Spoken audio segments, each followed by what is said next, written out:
Ibu, saudara-saudari sekalian, ketika kita punya pandangan benar, pikiran jadi benar. Selain bisa nekkhamma sangkapa, pandangan benar ini menghasilkan pikiran benar yang selanjutnya itu bisa menimbulkan. Jadi tadi nekkhamma sangkapa, yang berikutnya adalah abhyapada sangkapa, pikiran untuk tidak membenci.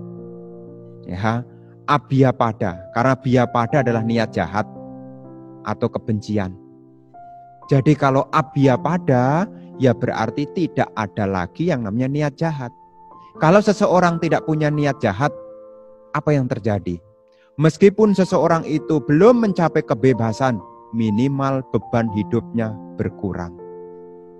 Jadi sebelum mencapai kebebasan, kalau seseorang itu tidak menyimpan niat jahat, tentu beban penderitaannya berkurang. Tapi kalau bawaannya itu dendam, kemudian mendengki, ya, maka di situ penderitaan sudah mulai terasa. Tidak ada ceritanya orang yang membenci itu bahagia, tidak ada. Karena menyimpan kebencian itu seperti seseorang yang menggenggam api. Ketika api itu digenggam atau bara api itu digenggam, siapa yang terbakar pertama? Bukan orang lain, tetapi dirinya sendiri. Maka Bapak dan Ibu nanti kalau dalam hidup sehari-hari ada kurang ini, ada kurang itu, ya sebisa mungkin lah ya enggak usah benci-benci amat lah. Ya, jadi enggak usah benci-benci sekali. Sama orang lain ya usah benci, pada diri sendiri ya tidak usah benci, wong memang hidup ini penderitaan kok. Kalaupun kita membenci, bukannya penderitaan berkurang, justru makin menderita. Maka dibutuhkan pandangan benar. Kalau pandangan benar muncul, pikiran jadi benar. Kalau pikiran benar, isinya selain nekkhamma sangkapa juga ada abhyapada sangkapa. Selain itu juga akan muncul yang namanya ahimsa sangkapa, pikiran untuk tidak mencelakai. Jadi tidak ada pikiran untuk mencelakai.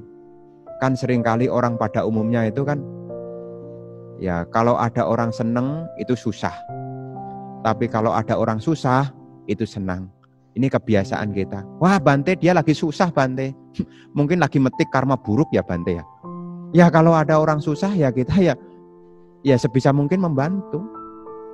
Sebisa mungkin untuk membantu. Makanya orang yang punya pandangan benar, pikirannya menjadi benar. Dan ini menjadi penting.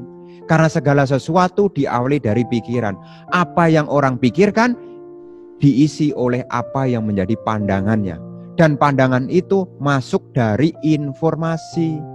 Apa yang kita dengar, apa yang kita lihat akan menjadi informasi. Dan informasi yang masuk ke dalam diri kita akan menjadi pandangan. Jadi orang yang tercerahkan itu dimulai dari mana? Dari informasi. Makanya kalau kita mendengarkan dhamma, ini adalah informasi. Apa yang kita dengar berulang-ulang akan menjadi pandangan, dan pandangan itu akan mempengaruhi pikiran. Makanya seringkali kita kadang-kadang bisa kekeh adu argumen dengan orang tertentu. Kita menunjukkan jangan berbuat jahat. Orang itu kekeh. Ya enggak apa-apa kalau sedikit, wong enggak ketahuan kok. Kenapa? Karena selama ini informasinya, ya kalau sedikit ya enggak apa-apa lah, wong enggak ketahuan. Informasi yang masuk ke dalam pikiran akan mempengaruhi pandangan. Dan pandangan itu mempengaruhi pikiran. Pikiran itu mempengaruhi tindakan. Maka seperti apa yang ada di dalam Jalan Mulia Brosur 8, kalau pandangannya benar, akan menimbulkan pikiran benar. Dari pikiran benar itu akan menghasilkan ucapannya benar. Kenapa ucapannya benar? Karena tahu, kalau saya berbicara salah, maka saya akan membuat orang lain menderita.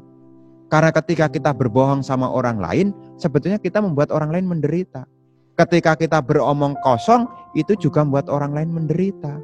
Kalau kita berbicara provokatif, itu juga membuat orang lain menderita. Kalau kita berbicara kasar, itu juga membuat orang lain menderita.